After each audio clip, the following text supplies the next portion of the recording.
जय श्री कृष्ण। मेरे प्यारे भैया बहनों, आज हम आपको फ्रांस की क्रांति में चतुर्थ चरण से पहले तृतीय चरण की ओर चलते हैं, जिसके पहले आपने द्वितीय चरण के बारे में अध्ययन किया। जो फ्रांस की क्रांति का आपने विधिवत तरीके से अध्ययन करते हुए हमारी वीडियो को पसंद किया, तो उसके लिए हम आपको साधुवाद देना चाहते हैं, बहुत आभारी हैं। हम आपसे निवेदन करते हैं कि आप हमारी वीडियो को लाइक करें, शेयर करें तथा अपने दोस्तों तक पहुंचाएं।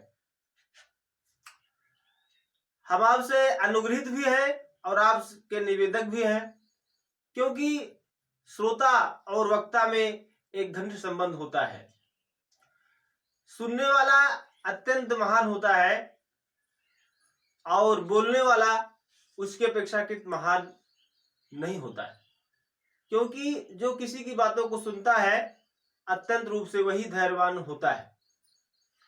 इसलिए हम आपके बहुत बहुत एक बार फिर से कहेंगे आभारी हैं और प्रारंभ करते हैं अपने इस अगले लेक्चर के माध्यम से, अगली वीडियो के माध्यम से हम समस्त व्यूअर्स श्रोतागणों को फ्रांस की क्रांति के तृतीय चरण में ले चलते हैं, जहां पर आप समझेंगे कि फ्रांस डायरेक्टरी का उदय कैसे होता है, किस प्रकार से नेशनल कन्वेंशन का अंत होता है और किस तरीके से नेशनल कन्वेंशन के खत्म होने के उपरांत एक व्यवस्थापिका का जन्म होता है, एक परिषद का जन्म होता है, एक गणतंत्र का जन्म होता है, जिसमें फ्रांस की तानाशाही प्रवृत्ति जो पूर्व में आपने वर्णित देखा उसमें सुधार देखने को मिलता है और एक नए क्रियाकलाप का जन्म होता है। चलिए प्रारंभ करते हैं। तृतीय चरण की शुरुआत 1794 ईस्वी से 1799 तक हुई, जिसमें नेशनल कन्वेंशन जो पूर्व में आपने पढ़ा कि नेशनल कन्वेंशन का गठन हुआ था, जिसमें कई सदस्यों के माध्यम से वामपंथी और ऐसे कई लोग उसमें शामिल थे। वामपंथी दल और चरमपंथी लोगों ने या द्विपक्षीय लोगों ने, सभी लोगों ने मिलकर उसमें अपनी क्रांति को उद्घृत किया था। तो इस तरीके से नेशनल कन्वेंशन का विध्वंस होता है और फ्रांस की डायरेक्टरी का शासन प्रारंभ होता है। तो इसमें अगर हम बात करें तो उदार गणतंत्र की व्यवस्था देखने को मिलती है, इसमें एक नए नेशनल कन्वेंशन की स्थापना होती है और एक 5 सदस्यीय निदेशक मंडल का निर्माण किया जाता है। यह एक ऐसा मंडल था जिसमें 5 लोग मुख्य रूप से कार्य करने वाले थे, जो कार्यपालिका के अंतर्गत कार्य करते थे। अगर हम इस बात को किसी भी देश की तुलना में वर्तमान दृष्टि से देखें तो यह देखने को मिलेगा जो वर्तमान में गणतंत्र है या लोकतंत्र है वह प्राचीनता का ही बोध कराता है, जो पूर्व में संपूर्ण यूरोप में देखने को मिलता रहा है।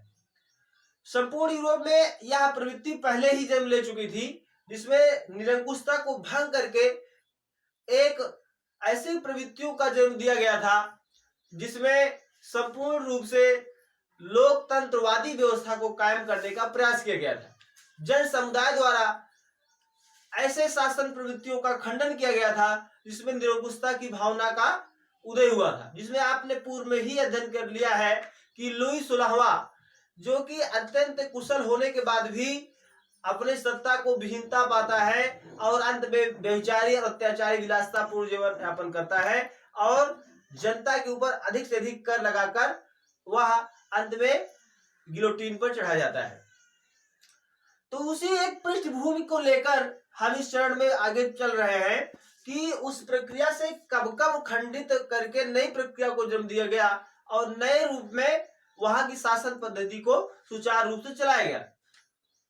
तो शासन पद्धति का सुचारू रूप से चलना एक महत्वाकांक्षा प्रवृत्ति है, जिसमें आप कह सकते हैं कि कोई भी गणतंत्र राष्ट्र हो या लोकतंत्र राष्ट्र हो, उसमें अनेक प्रकार के लोग मिलकर उस देश को चलाने का काम करते हैं, जिसमें से कोई ना कोई एक पक्षीय सदस्य उसमें से उठता है, लीडरशिप को जन्म देता है।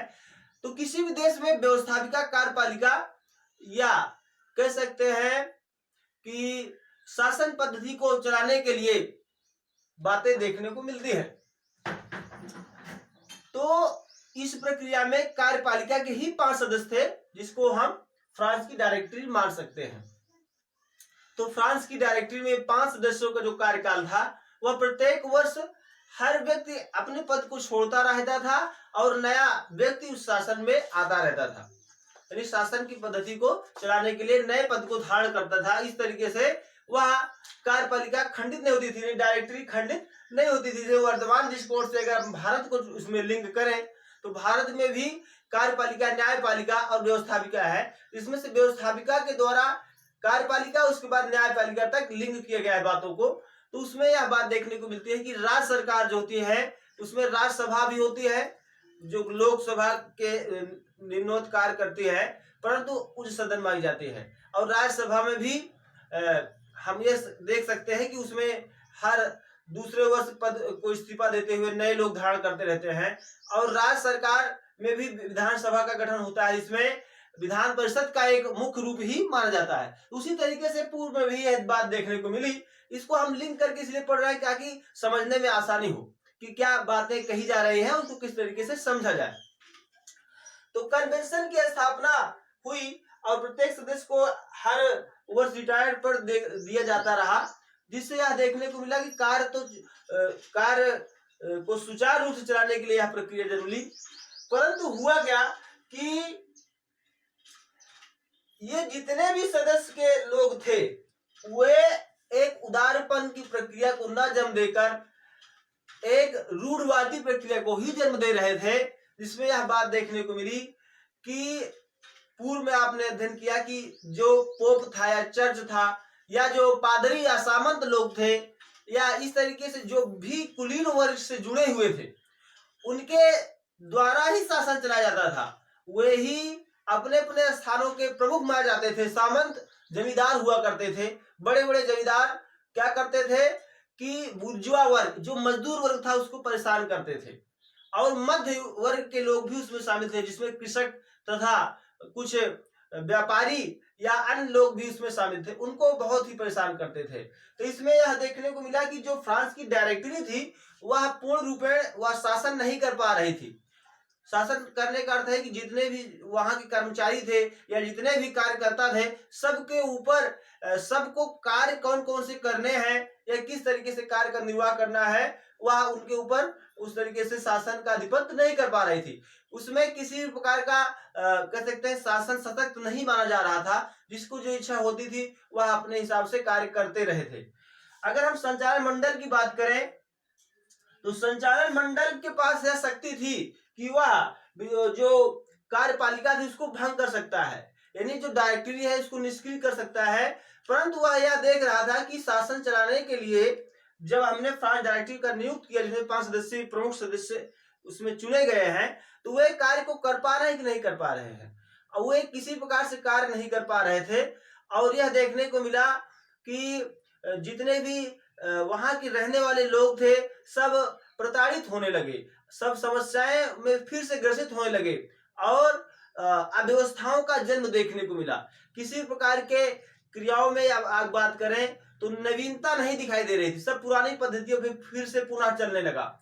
जो महत्वाकांक्षा थी फिर से जन्म लेने लगी और अलग अलग स्थानों पर फिर से सट्टेबाजी और जुआखोरी और दंगे इत्यादि समस्त क्रियाएं फिर से जन्म ली। बाहर से आने वाले व्यापारी तथा यहाँ से जाने वाले व्यापारियों का फिर से प्रादुर्भाव देखने को मिला और उसमें मनमानी टैक्स की प्रवृत्ति को लागू किया जाने लगा और नए नए तरीकों से शासन पद्धति में सुधार नहीं देखने को मिला। तो इसलिए यहाँ पर अंततः यह देखने को मिला कि जो फ्रांस की डायरेक्टरी थी, वह फ्रांस की डायरेक्टरी का खंडन देखने को मिलता है। और फ्रांस की डायरेक्टरी जब खंडन देखने को मिलता है तो चतुर्थ चरण का प्रारंभ होता है, जिसमें नेपोलियन का उदय होता है। नेपोलियन का उदय 1799 से 1814 ईस्वी के बीच में हुआ।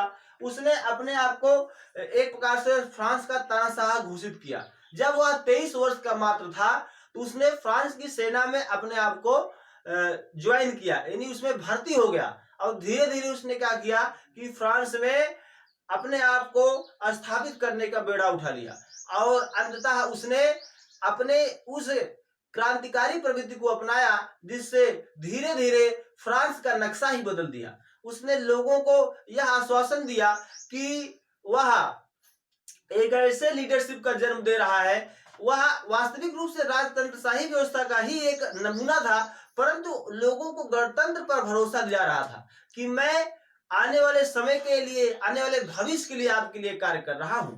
तो लोगों ने उसके ऊपर विश्वास करना प्रारंभ कर दिया और उसने एक तानाशाही प्रवृत्ति को लागू करते हुए एकाधिकार पूरे फ्रांस में लागू कर दिया। लोगों से कर लेना कम कर दिया और लोगों के द्वारा जो बनाए गए तमाम प्रकार के समस्याएं थी उसको दूर कर दिया, जो कि राजतंत्रशाही की व्यवस्था के अंतर्गत फिर से फ्रांस डायरेक्टरी ने प्रारंभ किया था।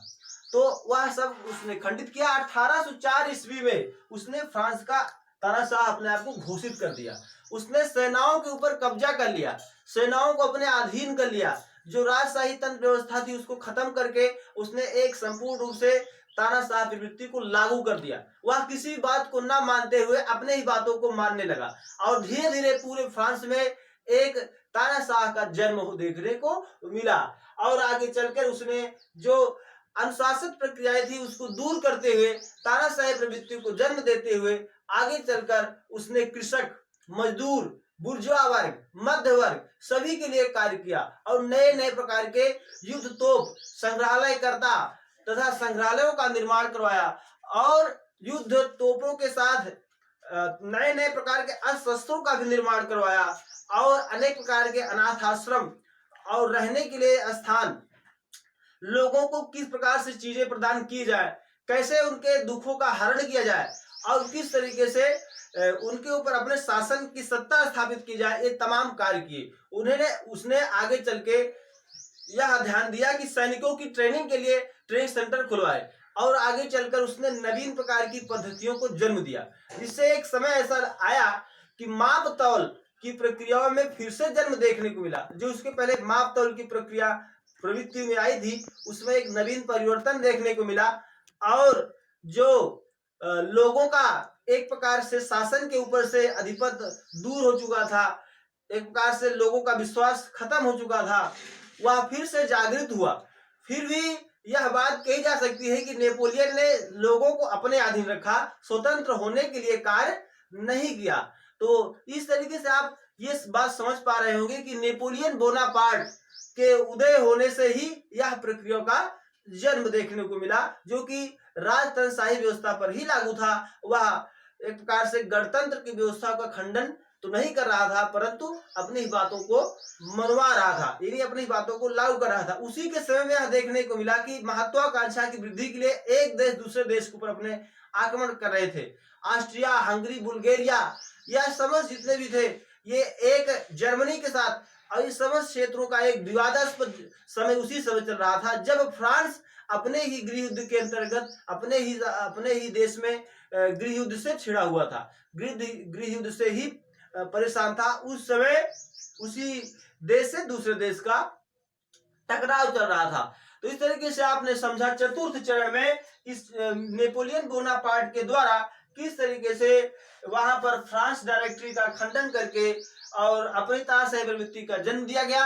अगले चरण में हम पढ़ेंगे कि किसानों का जीवन और किसानों की जीविका किस प्रकार से थी फ्रांस में फ्रांस क्रांति के दौरान, और उसके उपरांत पढ़ेंगे कि जो महिलाओं का जीवन था उस समय कैसा था। तब जाके आपको यह संपूर्ण अध्ययन प्राप्त होगा। इसी के साथ आप इस विषय का अध्ययन करते रहें और अध्ययन करते करते आप उस ऊंचाइयों को छुएं जिस ऊंचाइयों की हम कामना करते हैं। जय हिंद, जय भारत।